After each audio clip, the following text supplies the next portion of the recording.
Coming up, woo boy, do we have a bunch of Ric Flair news for you, including why he may never work in WWE again, plus a top NXT star signs a contract extension, and Ollie's gonna be reviewing AEW Dynamite. So subscribe, because Terry says so. Say it, Terry. Just like we practiced.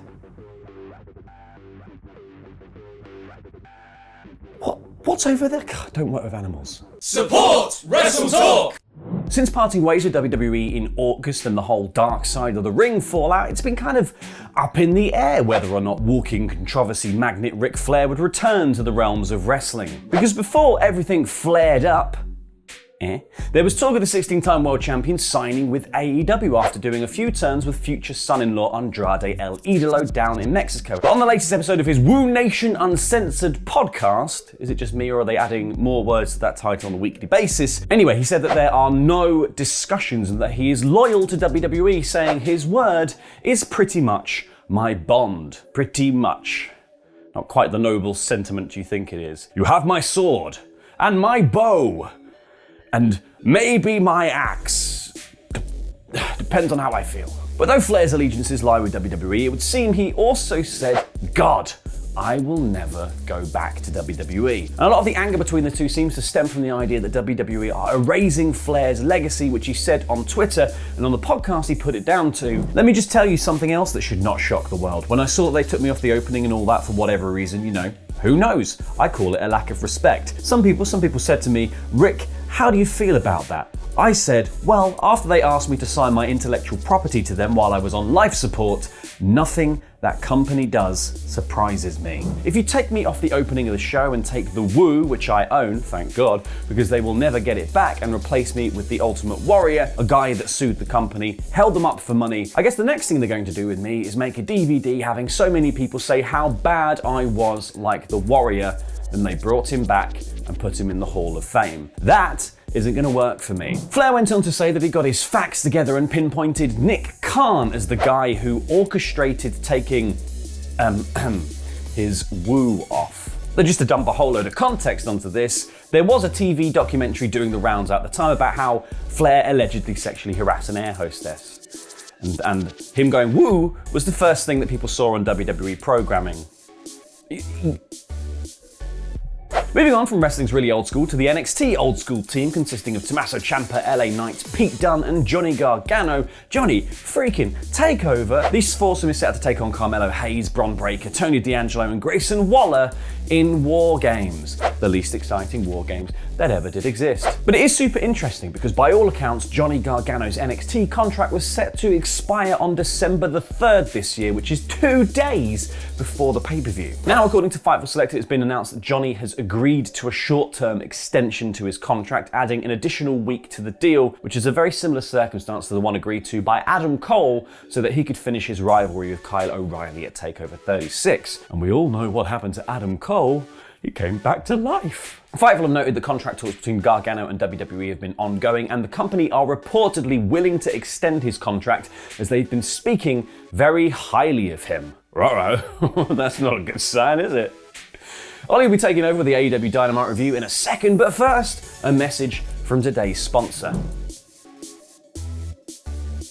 Before we get on with the rest of the episode, I'd just like to say a huge thank you to this video's sponsor, Noom, the weight loss program that you can take a 30-second free quiz for right now by clicking our link in the video description below. Noom combines the power of technology with real human coaches to help you change your behavior to achieve sustainable weight loss results. So many people lose weight on programs only to gain it all back when they stop. But through using cognitive behavior therapy to get to the root of people's eating habits, Noom tackles the why for longer lasting benefits. With CBT coaching professionals, a custom program, human support and accountability, all in just 10 minutes a day. Noom first sponsored us back in July, and several of the lessons I've learned from it have genuinely transformed the way I eat. I always used to be a bit of a fad dieter. This month I'm keto. Next month I'm low carb. Now I'm fasting. Now I only eat butter churned on a full moon. But Noom's support system and the accountability of a coach has switched my mindset from short-term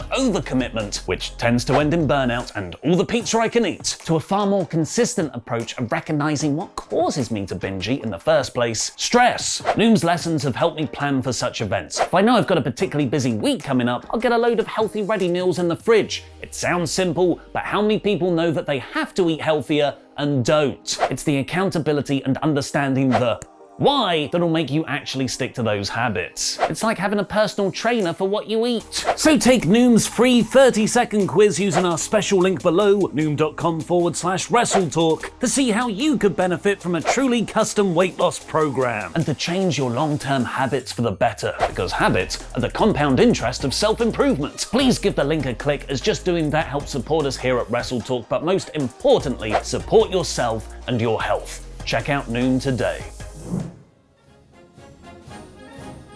Now it's time for my review of last night's AEW Dynamite in about 5 minutes. Just like the August 20th episode of Rampage, Dynamite in Chicago opened with CM Punk's unmistakable static. He stood on the apron for his entrance, and for a brief moment, the crowd opposite the hard cam with all their signs and adolescent testosterone looked as close to an Attitude Era audience as you can get. And befitting of that reference, we got some of the best promo work of the year. After that interaction last week, we got the first installment of Punk vs MJF on the mic.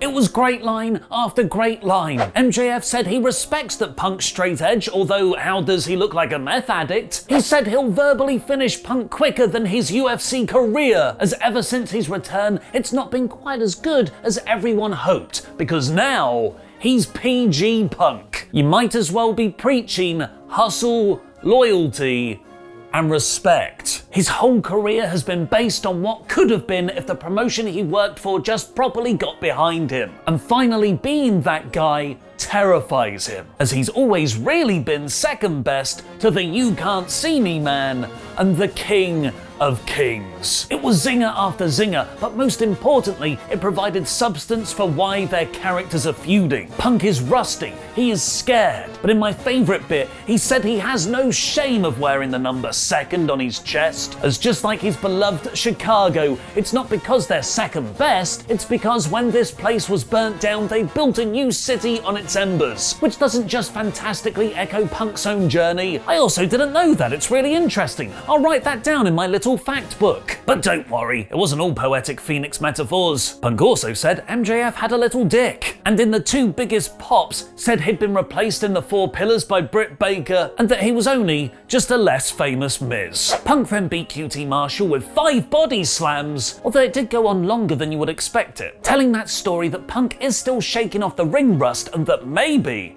MJF really did get in his head. Marco Stunt finally hit puberty. Oh wait, it's Christian! He said he's going to make sure Jurassic Express win the tag team championships, i.e.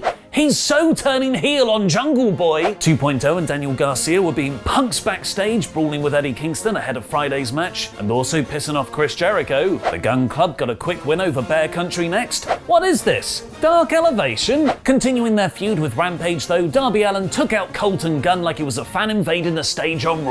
Adam Cole and Bobby Fish said they're the bestest best friends backstage, setting up a match with the best friends, Chucky T and Orange Cassidy, and Dante Martin actually signed on the dotted line to join Team Taz. He even took a snack from Hook, it's a done deal. This feels way too early to break up Leo Rush and Martin, so I reckon this is all some kind of ruse. Thunder Rosa and Jamie Hayter beat the crap out of each other in their TBS title tournament match next. Britt Baker tried to interfere, having a good visual of her facing off against Rosa, but ended up super kicking Hayter, causing her to lose, potentially creating a split in their 3-month-long partnership, as she wasn't at Britt's Friendsgiving the following segment, where Tony Schiavone announced that because Riho was never actually eliminated from the All Out Battle Royal, she'll have a Black Friday deal match against Baker this Friday, where if Riho wins, she gets a shot at the title. Call it what it really is, Tony, you coward! It's a championship eliminator match! AEW always stealing the best ideas from WWE. My genuinely most anticipated thing on the show came next, and that's on a show that included CM Punk vs MJF in a promo battle, because I can watch Colt Cabana wrestle all day long. Him versus Bryan Danielson in Colt's hometown of Chicago. Cabana got a few moves in, but ultimately this went shorter than QT versus Punk, with Danielson locking in the label lock to win. But maybe Bryan wants the crowd to start his old "you're gonna get your effing head kicked in" chant a little bit too much, as he posed with 2 bits of Colt's tooth in the post-match, called the crowd fickle, and said he'll beat up multiple Dark Order members that come from Atlanta next week. I, for one, can't wait for Danielson versus Anna Jay. Hangman Page tried to fight him for the title right here in Chicago, but Danielson bailed. Because it's time to step into the Cody Zone. You've just crossed over into the Cody zone.